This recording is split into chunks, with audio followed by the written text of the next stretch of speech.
ناخن بڑھانے کا فیشن ہمارے معاشرے میں بہت عام ہو گیا ہے، مردوں میں بھی پایا جاتا ہے اور بالخصوص عورتوں میں بہت زیادہ پایا جاتا ہے، اور افسوس ہوتا ہے اس بات پر کہ جس بات سے شریعت مطہرہ منع کرتی ہے ہمارے معاشرے میں اس کو فیشن کا نام دے کر رائج کر دیا جاتا ہے۔ مردوں کے لیے داڑھی منڈوانا حرام ہے، لیکن ہمارے معاشرے میں یہ فیشن بن چکا ہے، اور عورتوں کے لیے ابرو بنوانا یہ ناجائز ہے، لیکن ہمارے معاشرے میں یہ فیشن بن چکا ہے۔ اسی طرح یہ ناخن بڑھانا شریعت مطہرہ نے اس سے منع فرمایا ہے، اور رسول اللہ صلی اللہ علیہ وآلہ وسلم نے اس کو سخت ناپسند فرمایا ہے، لیکن ہمارے معاشرے میں یہ عام ہو چکا ہے۔ حتیٰ کہ علماء کرام نے جہاں غربت اور تنگی اور تنگ دستی کے اسباب لکھے تو وہاں یہ بھی فرمایا کہ جس گھر کے مرد یا عورت ناخن بڑھاتے ہیں ان کو ٹائم پر تراشتے نہیں ہیں، اس گھر میں رزق کی تنگی ہو جاتی ہے، اس گھر میں فاقہ آ جاتا ہے، اس گھر میں غربت آ جاتی ہے،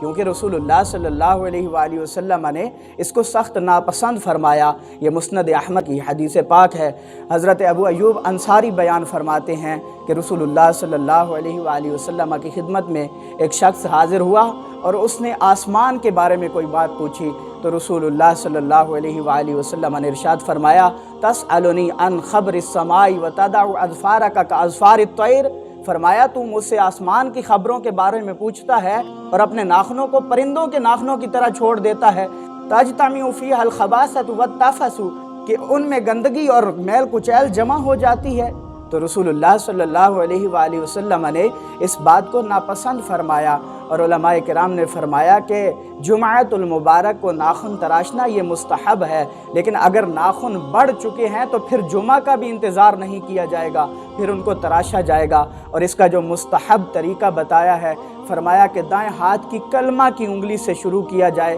اور چھوٹی انگلی پر ختم کیا جائے، پھر اس کے بعد بائیں ہاتھ کی چھوٹی انگلی سے ناخن کو تراشنا شروع کیا جائے اور انگوٹھے پر آ کے ختم کر دیا جائے، آخر میں دائیں ہاتھ کے انگوٹھے کے ناخن کو تراشا جائے، فرمایا یوں دائیں ہاتھ سے شروع کر کے دائیں ہاتھ پر ہی ختم کر دیا جائے۔